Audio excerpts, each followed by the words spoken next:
उनके व्रत का आचरण करें। 12 महीनों में भिन्न भिन्न नाम से उनकी पूजा करनी चाहिए। 12 महीनों में चतुर्थी के दिन प्रातः काल नित्य कर्म से निवृत्त होकर विनायक, एकदंत, कृष्णपिंग, गजानन, लंबोदर, भालचंद्र, केम, विकट, वक्रतुंड, आखुर, विघ्नराज तथा इन 12 नामों से पृथक पृथक पूजा करें। पहले कृतयुग में नल नामक एक राजा था, उसकी दमयंती नाम से प्रसिद्ध परम सुंदरी एक रानी थी। दैव योग से, स्त्री वियोग से, वियोग के दुख को देने वाला उसको एक श्राप मिला था। उसकी स्त्री ने इस उत्तम व्रत को किया था। पार्वती जी ने पूछा कि दमयंती ने किस विधि से उस व्रत को किया कि जिससे तीसरे महीने में ही उनका पति नल प्राप्त हो गया। श्री कृष्ण जी बोले कि हे युधिष्ठिर, इस प्रकार पार्वती द्वारा पूछे जाने पर गणनायक ने जो कहा उसे सुनो। श्री गणेश जी बोले कि हे माता, नल राजा की दीप्ति कर्म से बढ़ने लगी। हाथी खाने से हाथी, घोड़सार से घोड़े चोरी हो गए। चोरों ने खजाना लूट लिया, दुष्टों ने महल में आग लगा दी।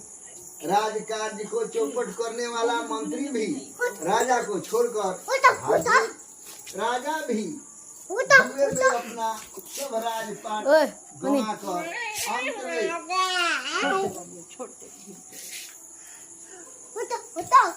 दमयंती के साथ जंगल में चला गया। वहाँ भी विपत्ति ने उसका साथ नहीं छोड़ा और दुर्दैव के कारण दमयंती से उनका बिछोह हो गया।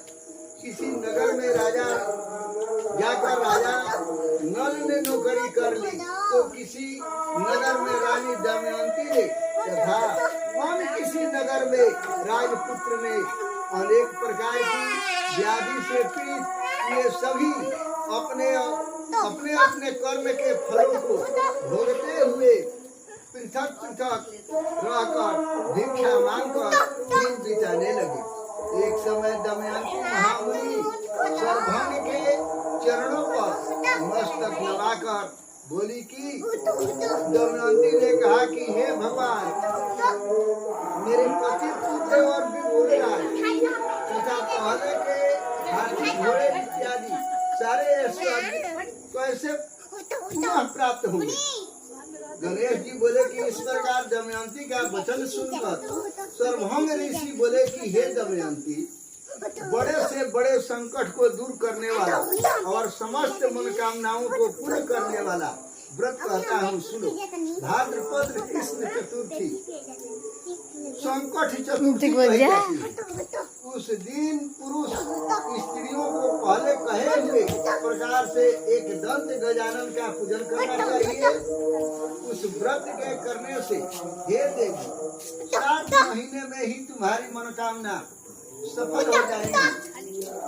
गणेश जी बोले कि दमयंती, भाद्रपद महीने को संकट चतुर्थी से इस व्रत को आरंभ कर लगातार 7 महीने तक गणनाथ के पूजन में तत्पर रही और 7 महीने के ही बाद उसके पति राजपुत्र और पहले की तरह समस्त ऐश्वर्य प्राप्त हुआ।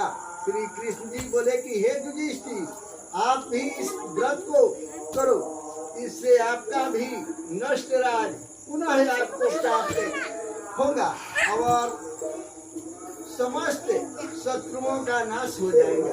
हे राजन, इस प्रकार समस्त दुख को नाश करने वाला, अद्भुत को देने वाला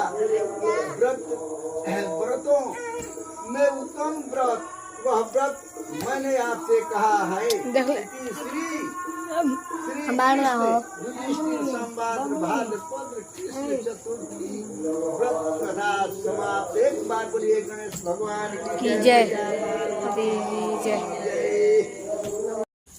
जय पर जो छुट्टी लोगी।